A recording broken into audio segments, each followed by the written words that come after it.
Ndi umwaktere muri AFRIMAX, hanyuma amabwiriza nishe nuko so nibyo byaturushije imbaraga nyine kubyakira biratunanira.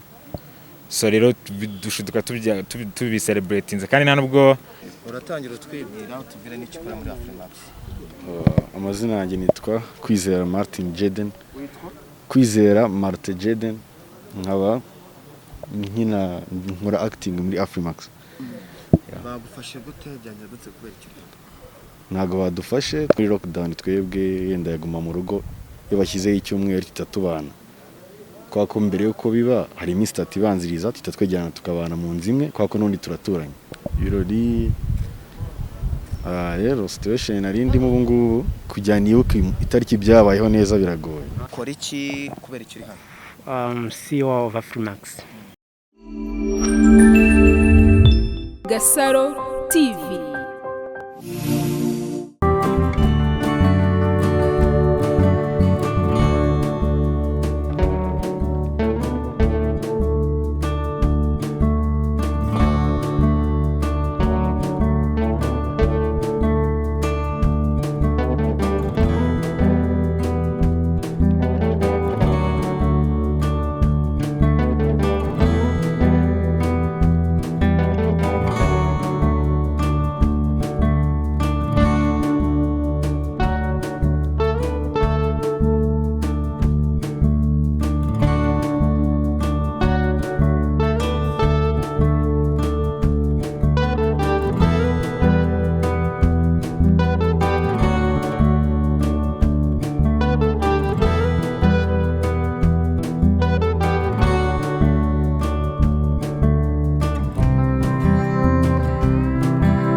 Nitwa Byiringiro David, nkaba ndi umunyamakuru wa AFRIMAX TV ntuye Kacyiru. Uri hano urishinze iki kuhagaze hano muri rusange? Hano tuhahagaze na bagenzi banjye ubwo twishimiraga kugera ku ba subscribers miliyoni kuri version y'icyongereza. Twari twaserebuyemo gatoya, nicyo gitumye turi hano. David, cyane cyane uri umunyamakuru, urabizi ko kwica amategeko n'amabwiriza ari icyaha, nkayo wakabaye wenda ijisho rya rubanda muri rusange, ukaba warenzeho. Niki cyabiguteye? Byari ibyishimo twagize, usibye ko tutari twabigize ibintu birebire, ariko icyo dukora ni ugusaba imbabazi, tunagira inama bagenzi bacu ko nta gukerensa iki cyorezo. Ibyishimo ntibikaturenge ngo turenge ku mabwiriza. Ntabwo mwari mwabigize birebire, mwakoze iki nyine dusesengura tubwire uhuza n'amabwiriza nkawe umunyamakuru usanzwe? Ntabwo navuga byinshi kuko video yagaragaye yatugejeje hano irahari, ariko icyo navuga nuko baraza kuyibona, ariko icyo navuga nuko twagira inama bagenzi bacu kutarenga ku mabwiriza yashyizweho na leta. Mwafashwe gute? Hari igihe ki amakuru yamenyekanye?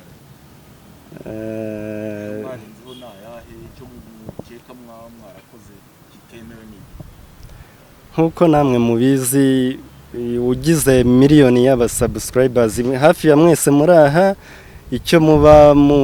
icyo tuba tugambiriye ni ukuzamuka. Ugize iyo miliyoni y'aba subscribers nawe wagira amarangamutima bikakurenga. Aka video gatoya kagaragaye hanze niko katugejeje hano, ariko ikosa bari ikosa niryo dusabira imbabazi muri rusange. muvana cyumvikana nuko hirya no hino wenda ahantu hatari kubasha kugaragara cyangwa se polisi itabasha kubona ku buryo bworoshye nuko bigaragara ko wenda ibijyanye no kwishima guserebura nk'uko babivugaga bishobora kuba bikorwa. Ntikiri kubwira abantu bari kubikora kano kanya bashobora no gufatwa nyuma yuko bari bazi ko bakoze ibirori bikarangira bakabona bafashwe nyuma. Icyo nababwira ni ukugendera ku ngamba zashyizweho no kutarenga ku mabwiriza yashyizweho. Amakuru ubundi bayamenye bate kugira ngo mbashe gufatwa? Polisi niyo ibizi uko yayamenye, twebwe twaratumiwe turitaba, dusobanura ibyo tugomba gusobanura, ariko ijambo ni rimwe, ni ukugira inama abandi ko bakwiye kubahiriza amabwiriza n'ingamba zashyizweho. Bavuze ngo kari agapati gatonya kandi muri video yagiye hanze yagaragaraga ko ari ibintu mwari mwiteguye ndetse n'amashampanye muri guturitsa muserebura kandi muri benshi ukaba uri kuvuga ku kantu gato. Buri wese yabifata uko abishaka, ariko wenda reka nta bintu byinshi ndibuze kuvuga ku ibyo, inzego zibishinzwe zirahari, ariko icyo navuze ni icyo ngicyo, ni inama twatanze kuri ibyo. Ubundi mwafatiwe wenda hari sangahe muri rusange? Ntabwo twafashwe, twaratumijwe, baraduhamagaye, video yagiyeho mbere, wenda abona uko bayibonye nyuma, twarahamagajwe ntawadufashe, twaritabye bakurikiza uko byabaye mbere, birarangira nyuma batumizaho, ariko mwatabaga muri yombi wenda cyangwa dusobanukirwe n'abadukurikiye. Byabaye mbere, bo video bayibona nyuma baraduhamagaza, aribwo badushyize aha, ariko muri rusange iyo wafashwe ukemera icyaha ukagisabira imbabazi, utegereza ikiri buze gukurikira, nicyo dutegereje. Ibirori byabaye ku itariki zingahe? Babatumije ku itariki zingahe? Iby'amatariki n'amasaha sinabyibuka uyu mwanya, ntabwo nabyibuka uyu mwanya, ariko video bafite nta n'ikindi nayirenzaho, nuko ihari gusa. Ugereranyije niyo utakibuka neza specifically ugere byose uribuka nk'umunsi cyangwa se iminsi yabishize ugereranyije? Ni nk'iminsi 2 gutyo cyangwa 3 wenda hagati aho ngaho. N'ubundi abantu twari turi kumwe badufotoranye, iyo hagiyeho lockdown twebwe icyo dukora nka AFRIMAX, abakozi b'ingenzi tuba hamwe, tugira apartment tubamo, abo rero tubana hamwe nibo n'ubundi twari turi kumwe, nta wundi muntu wari hanze. Mwari abantu bangahe? Naba mubona hano turi kumwe. Ibyo byose rero uravuze ati tuba turi hamwe, hari ukuntu muba muzuranye ko nta n'ikibazo cy'icyorezo mwaba mufite hagati yanyu, ntihaba harimo rero kurenganywa se kuba mwarazana ahubwo? Ntabwo nabifata gutyo, mureke dukurikize, twebwe turategereza icyo polisi y'u Rwanda icyo iri bukurikiza. Murakoze. Ngira twibwira amazina yawe n'impamvu uri hano. Yes, amazina yanjye nitwa Niyonkuru Clinton. Witwa? Niyonkuru Clinton. Yes, impamvu ndi hano ni ukubera kwica amabwiriza yo kwirinda COVID-19. Ushinzwe iki muri AFRIMAX na yahe amabwiriza wishe? Ndi umwaktere muri AFRIMAX, hanyuma amabwiriza nishe nuko twaserebuye kandi bitemewe mu gihe cya lockdown. Byagenze gute? Hari hehe? Byari? So ni kuri office yacu ahantu dukorera, iyo hagiyeho lockdown kubera ko twe turi abaktere kandi tuba tudafite ukuntu twamuvinga byoroshye, kubera ko ari hagari, iyo habaye lockdown niho tumuvinga for some days tuzaba dufite kumara muri lockdown. So rero niho twari turi, hanyuma duclosinze 1M subscribers nibwo twacelebratinze ako kantu gatoya, ariko nyine turaciko turayipostinga, hanyuma biza kugera mu maboko ya polisi, baraduhamagaza turitaba, niyo mpamvu turi hano. Ikibazo wenda nakubaza, mwaraserebuye birarangira, ese wari uzi yuko bishobora kubaho ko wasohora video cyangwa ifoto hanyuma nyuma polisi ikaza gukurikira nyuma y'ibirori mwakoze? Oya, kubera ko twari turi mu bihe byo kwishima ntabwo icyo twabyibutse, kuko iyo tubitekereza ntabwo twari bubishire hanze cyangwa se twari bubishire hanze nyuma byararangiye mu buryo bwo kubibeshya gutyo. so rero ni nkaho umutego twaguyemo kuko ntago twigize dufatwa.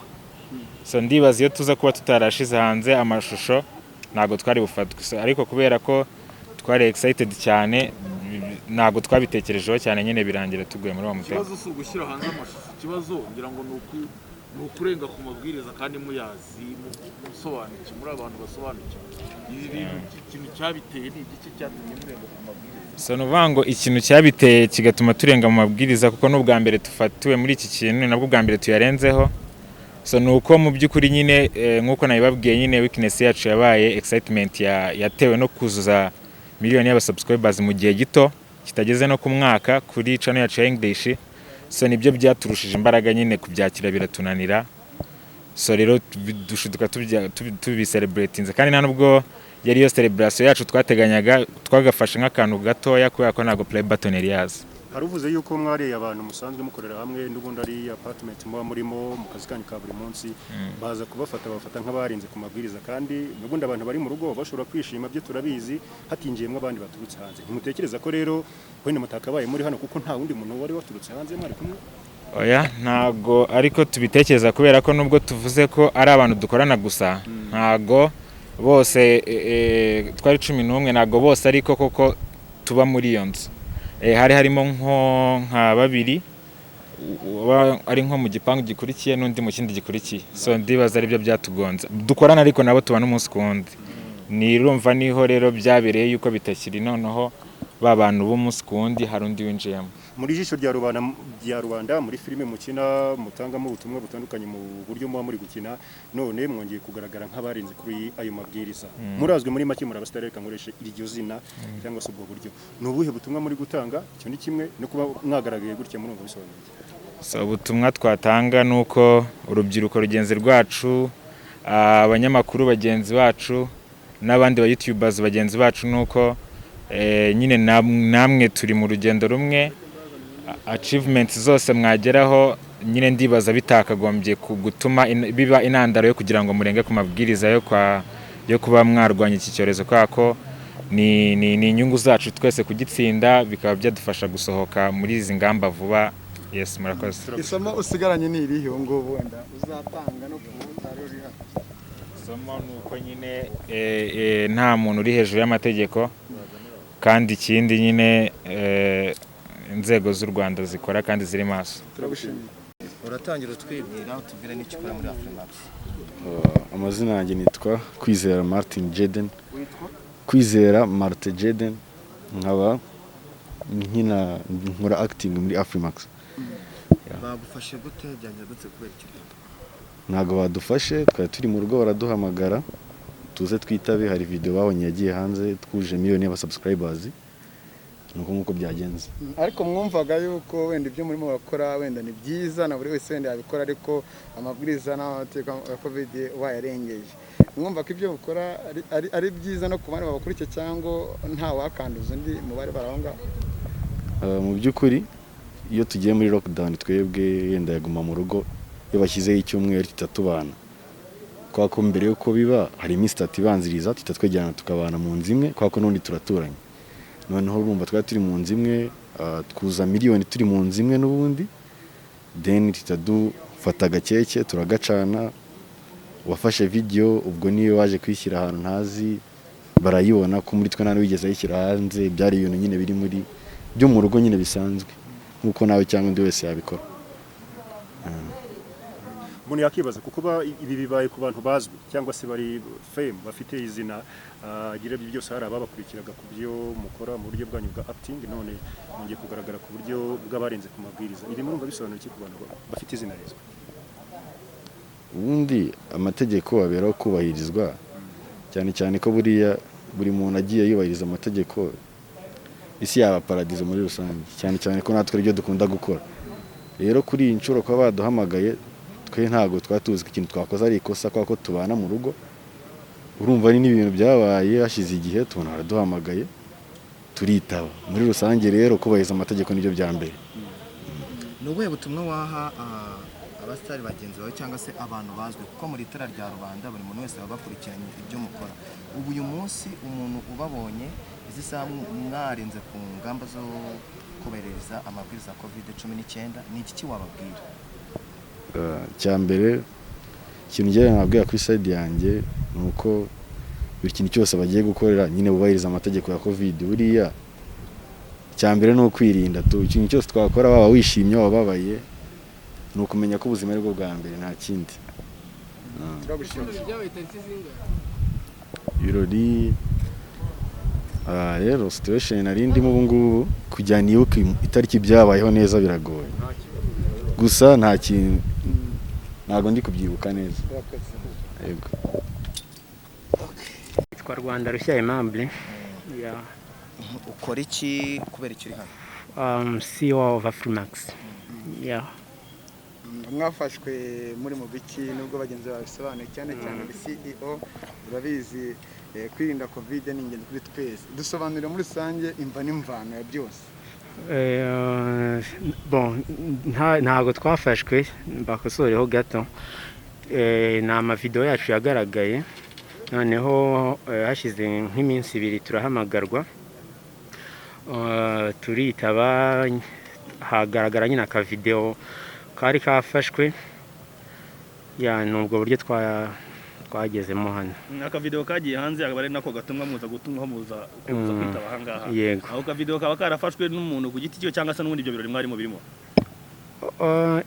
Uburyo byari bimeze ubundi ntabwo twahise dukora celebration, ahubwo hari uburyo abantu twari turi kumwe nyine aho twari turi hamwe mu nzu, twari turi kubana, nibo twakasaga keke nyine ko gucelebratinga. Murabizi hari ibintu biba biri unexpected nyine bikakurenga, dukateye keke. Ariko nkuko mubizi team ya AFRIMAX ni team nini cyane, hari abantu benshi cyane batari bahari nyine tuvuga duti ntago twakwegeranya abantu benshi, ariko nibura abo twari turi kumwe uko muri minsi turi gukorera mu rugo abari babashije kuba bahari, nibo twa celebratinze. Twari nk'abantu 10 gutyo kuri 11. Urakeka ko wenda bamwe mu banyamakuru wenda bari baraho ngaho ari umwe waba batanze akavideo cyangwa agapostinga cyangwa ko polisi imenya amakuru? Ntabwo ariko mbikeka, kuko n'ubundi ntabwo yari ibintu byo kuhisha polisi cyangwa iki. Na akantu twakuze tutumva ko ari akantu ka violating, ariko nyuma nyine biza kugaragara ko violatinga twebwe mu mitekerezo byacu ntabwo twumvaga ko ari ibintu nyine twakoze, twumvaga twagerageje ngo ni ikosa, kuko nabyo ntabwo byemewe muri iyi minsi, ariko twumvaga twagerageje kuko turi team irenga abantu 50 ya AFRIMAX, hari abantu 11. Urumva ko n'abantu nyine bari baraho mu nzu, gusa kasiyo cake turi kwishima nyine ko twujuje aba subscribers million, ariko turabisabira imbabazi. Bamwe baravuga ngo batuye ngo mu gipangu, ese koko amakuru no kuri batuye ngo cyangwa bamwe bavuye imihanda igitandukanye? Iyo turi muri guma mu rugo tugerageza gufata abanyamakuru b'ingenzi n'abakomedian b'ingenzi. Urabizi dufite abakomedian benshi, dufite abanyamakuru benshi, dufite team nini abakameramani n'ibiki. Turemwa ab'ingenzi bakora ama editing, akaba ariyo baza tukabahereza ibyumba bakaba nyine baraho, bakaba bakora. N'abantu nyine bari baraho, bari basanzwe baraho n'ubundi duhura. Ako ntago turamenya nyirizina ibirori byabaye kuri ni hagati, ntago nibuka neza, ariko ni nka 29 cyangwa 8 niba ntibeshye, ariko mwizo tariki ebyiri kuri 28 na 29 hagati aho. Hari impungenge dufite ku bantu b'abastari dufite muri iki gihugu cyangwa se abantu bamajije kubaka izina. Ejo bundi byarabaye, namwe bibabayeho, urumva nta sura bimurimo kwambika abastari muri iki gihugu? Ntabwo ibi bintu biba kubera abastari, namwe ngira ngo mwayibonye hari n'abandi benshi batari abastari. Ibyo ni ibintu bibaho ku muntu ku giti cye, ntabwo ari case y'abastari, ntabwo ari case y'abantu runaka, ni case yaba ku muntu wari wese akabisobanura ku ruhande rwe. Ntabwo ari isura mbi turi kwambika abastari, kimwe nuko n'abantu basanzwe batari abastari batari kwambika isura mbi y'abaturage b'igihugu. Nyine ni ibintu biba, ni case y'umuntu ku giti cye itari related n'icyari cyo. Hari ubutumwa wumva watanga ku bandi bantu basigaye bari bo bose, urumva ibyo byose nawe uri imboni ya rubanda, abantu bose baragukurikira, hari ubutumwa wumva watanga ku giti cyawe? Ubutumwa natanga nuko twakomeza gukurikiza amabwiriza ya coronavirus, kuko iri serious. Nubwo hari abantu nyine batarabyibonera n'amaso yabo cyangwa nyine bakishidikanya ariko iri serious kandi amategeko ushobora kuyica kubera nyine nta muntu udakosa ariko ubutumwa natanga ni uko twakurikiza amabwiriza yose leta ishyiraho kugira ngo twirinde iki cyorezo kuko kiri serious. Murakoze cyane.